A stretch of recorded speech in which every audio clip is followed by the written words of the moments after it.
नमस्कार। स्वागत है आप सबका राजनीति के इस अखाड़े में। मेरा नाम है अजय सेतिया। मित्रों, विपक्षी एकता का पहला विकेट तो गिर गया है। चंद्रशेखर राव ने कह दिया है कि वह 23 जून की बैठक में नहीं आ रहे। दिल्ली के मुख्यमंत्री अरविंद केजरीवाल एक तरफ तो कह रहे हैं कि विपक्षी एकता होनी चाहिए, वह बहुत जरूरी है।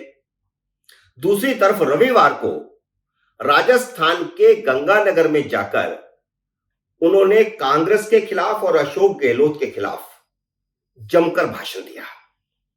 उन्होंने राजस्थान में चुनावी बिगुल बजा दिया है।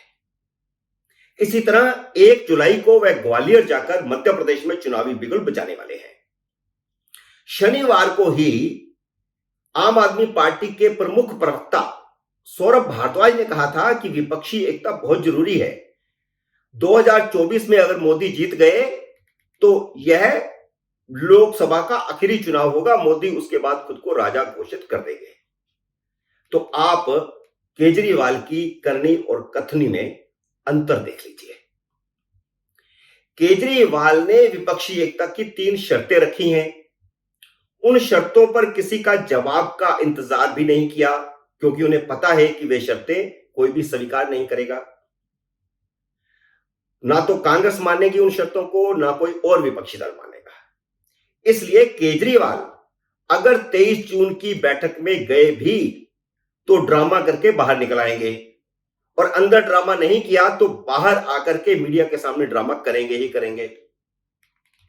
केजरीवाल का पहला लक्ष्य है कांग्रेस का काम खराब करना है, और वह मध्य प्रदेश और राजस्थान में कांग्रेस का काम खराब करेंगे।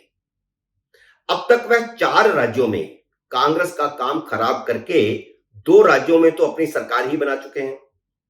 उन्हें देश में कांग्रेस का विकल्प बनना है, भारतीय जनता पार्टी का विकल्प नहीं बनना। तो उन्हें विपक्षी एकता में कोई दिलचस्पी नहीं है, कोई मतलब नहीं है। मोदी पीएम बनते हैं तो बने रहें। विपक्ष उनकी 3 शर्तें माने तब वह आगे बढ़ सकते हैं, लेकिन उसे कोई मानेगा नहीं। और तो मैं आपको वे 3 शर्तें भी बता देता हूं। पहली शर्त यह है कि कांग्रेस अध्यादेश के खिलाफ राज्यसभा में वोट करे। दूसरी शर्त यह है कि कांग्रेस पंजाब और दिल्ली में लोकसभा की किसी सीट पर चुनाव न लड़े, आम आदमी पार्टी के लिए सभी 20 सीटें खाली छोड़ दे। और तीसरी शर्त यह है कि विपक्षी दलों की बैठक में शामिल होने वाले सभी दल अपने अपने राज्य में 2-2 सीटें आम आदमी पार्टी के लिए खुली छोड़ दें। वहां वे अपने उम्मीदवार खड़े नहीं करें, बल्कि उनका समर्थन करें। शर्तें उन्होंने ऐसी रखी हैं कि कोई भी उनकी शर्तों को मंजूर नहीं कर सकता। इसलिए भले ही केजरीवाल ने कांग्रेस को राजस्थान मध्य प्रदेश में विधानसभा चुनाव नहीं लड़ने की पेशकश की है, लेकिन इन दोनों राज्यों में वे सारी सीटों पर चुनाव लड़ने की तैयारी कर रहे हैं और धुआंधार प्रचार शुरू भी कर दिया है। राजस्थान में जयपुर में पहले रैली कर चुके थे, अब श्री गंगानगर में रैली कर दी है, जो कि पंजाब का लगता हुआ हिस्सा है। और भगवंत मान भी वहां खूब बोले। लेकिन अपन असली मुद्दे पर वापस आते हैं। सवाल खड़ा होता है कि 2018 की विपक्षी एकता और 2023 की विपक्षी एकता में अंतर क्या है, फर्क क्या है? क्योंकि जब 2019 का चुनाव होना था तो उससे पहले 2018 में भी इसी तरह की कोशिश हुई थी जैसी अब हो रही है। फर्क यह है कि 2018 में विपक्ष में इतनी निराशा नहीं थी जितनी अब है।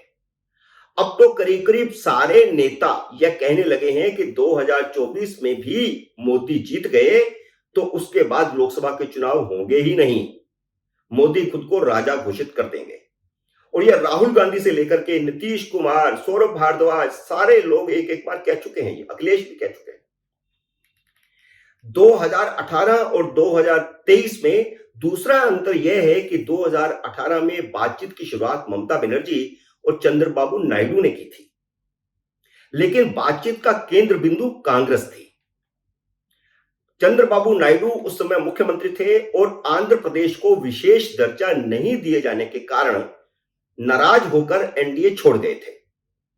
वह 2019 के चुनावों में उसी तरह विपक्षी एकता की कोशिश कर रहे थे जैसे अब एनडीए छोड़ने के बाद से नीतीश कुमार कर रहे हैं।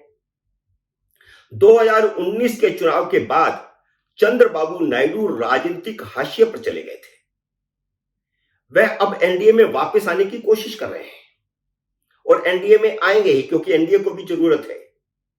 2024 के बाद नीतीश कुमार का भी वही हश्र होगा। 2018 और 2024 में तीसरा बड़ा अंतर यह है कि विपक्ष के नेता सार्वजनिक तौर पर भले ही कह रहे हों कि भारतीय जनता पार्टी के सामने एक उम्मीदवार खड़ा करके भाजपा को हराया जा सकता है, लेकिन विपक्ष के बड़े नेता भी इस बात को मानते हैं कि 2019 में उत्तर प्रदेश में और 2014 में बिहार में यह फार्मूला फेल हो चुका है।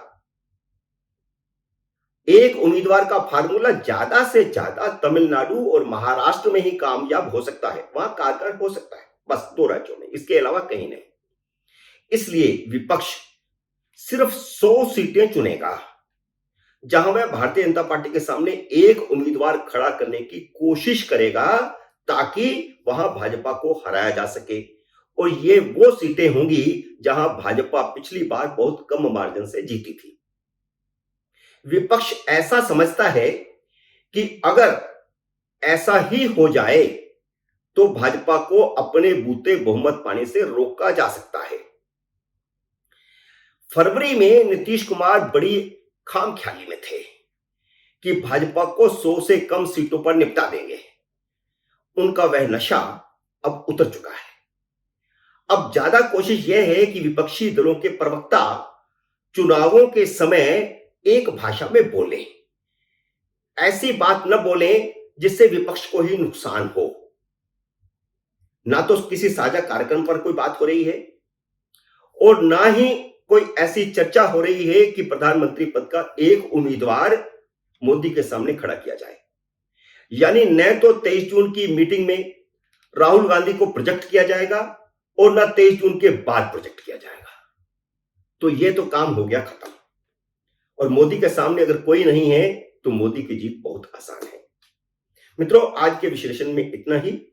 उम्मीद है मेरा ये वीडियो आपको पसंद आया होगा। इसे लाइक और शेयर कीजिए और अगर आपने मेरे YouTube चैनल को सब्सक्राइब नहीं किया तो कृपया सब्सक्राइब करके घंटी का बटन भी दबा दीजिए ताकि जैसे ही मेरा नया वीडियो आए आपको सूचना आए। मेरे नए वीडियो का करिए इंतजार। तब तक नमस्कार।